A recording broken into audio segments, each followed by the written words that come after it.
এই লোকটাকে ভালো করে চিনে রাখো। এই সাদা জামা পরে যে লোকটা বসে আছে অটোতে, লোকটাকে ভালো করে চিনে রাখো। আর তার সঙ্গে এই গেরুয়া জামা পরে যে ছেলেটি এসেছে, দুজনে সব থেকে বড় ফ্রড, ঠিক আছে? তো আমাদের আড়েশ্বরের মোড়ে এখানে এসে এরা মা মরে গেছে বলে ভিক্ষা করছিল, ঠিক আছে? তারপরে এখানে কিছু লোক এদের দুজনকে ধরলো, ধরলে তারপরে সত্যি কথাটা বার হলো।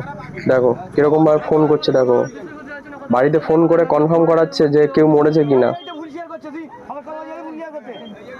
কি অসভ্য ছেলে, তাহলে তোমরা একটু ভেবে দেখো। আবার বলছে অন্যায় স্বীকার করতে, বলছে অন্যায় স্বীকার করেন, অন্যায় স্বীকার করেন। মানে তোমরা দেখো কিভাবে জালি জুচ্চুরি করে এইভাবে কত শ টাকা ইনকাম করে এরা, দেখতে পাচ্ছ? শুধু আমাদের 28 তলার মোড়ে নয়, এরা আরো বাইরে অনেক মোড়ে গিয়ে ভিক্ষে টিক্ষে করেছে, আর প্রত্যেক সপ্তাহে এরা আসে, বুঝতে পেরেছো? তো দেখো এরা, এই ছেলেটা আসলে কিভাবে ধরা পড়েছে দেখো। এই যে গোলাপি গেরুয়া জামা পরে যে ছেলেটি, এই ছেলেটি আগের বারে এসেছিল, ঠিক আছে? মা মরে গেছে বলে এই ছেলেটি আগের বারে এসেছিল, ওর সঙ্গে এসেছিল অন্য লোক, তাই ও মুখে মাস্ক পরেছিল এতক্ষণ। মুখে মাস্ক খোলার পরে ধরা পড়লো ছেলেটি। দেখো কন্টিনিউ মুখে মাস্ক দিয়ে যাচ্ছে।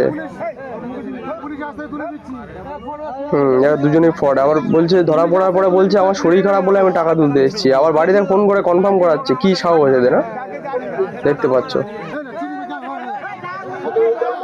এই ধরনের লোক যদি কোনোদিন তোমাদের এলাকাতে যায়, কোনোদিন এদেরকে টাকা দেবে না, ঠিক আছে? দেখো কি সাহস, আবার তর্ক করছে মুখে মুখে। এরা যখন ধরা পড়ে গেছে তখন সবার কাছে ক্ষমা চাইছে।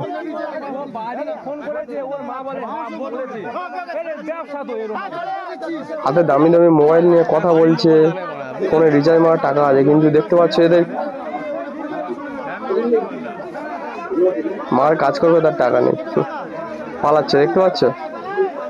আমাদের এখানকার লোকজন ভালো বলে ওদেরকে ছেড়ে দিল, দেখতে পাচ্ছ? সব পালিয়ে যাচ্ছে। কত বড় ফ্রড, মার কাজ করবে বলে এরা ভিক্ষে করছে রাস্তাতে, মিথ্যা কথা বলে। লজ্জা করা উচিত।